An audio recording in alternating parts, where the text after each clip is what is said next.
I'm overjoyed to see you all here. Actually, the whole night I was working on Melbourne seekers, that they should come today and should establish their realization very well. Now, we have to understand few things about Sahaja Yoga very clearly, and there is no compromise on these few things that we have to accept. Because as I told you, truth cannot compromise for you, you have to compromise for truth. So the first is that Sahaja Yoga is not just a precept, it's not just a precept, it is practice. It's not just a mental idea. Now you've got realization, all right, but it's not sufficient. Even if you think that you've got realization, so now you are all right, you become the spirit, all right, but still it is more a mental conception than the real identification. So it is not that if you become your realization, if you get your realization and you starts, the awakening of the Kundalini starts very well. Still, it is to be understood that it is the practice of Sahaja Yoga which is much more important than the precepts of it.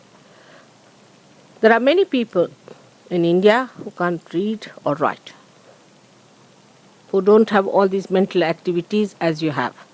They are not so complicated as you are. Some of them are aboriginal people, just living in the villages, very simple people.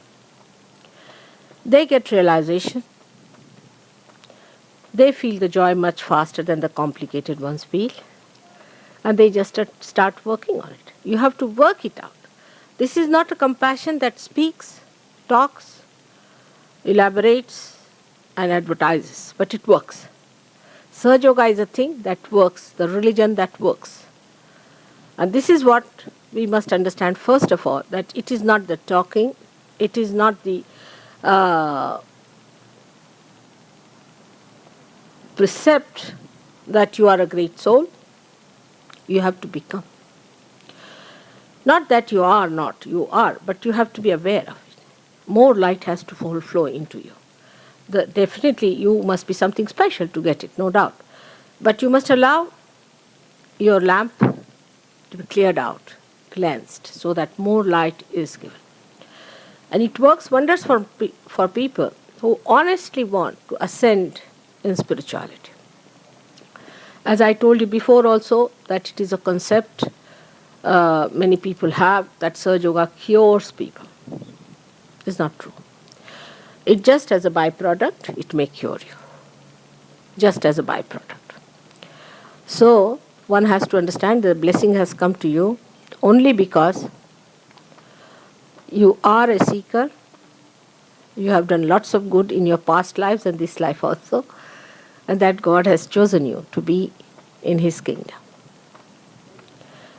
But it cannot be demanding. You cannot demand. You can't demand anything from God. He has to give you because He knows what you deserve.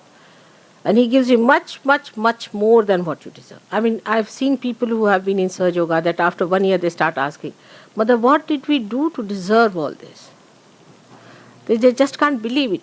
I said, it must be something. You must know that there must be something, that the blessings have come to you.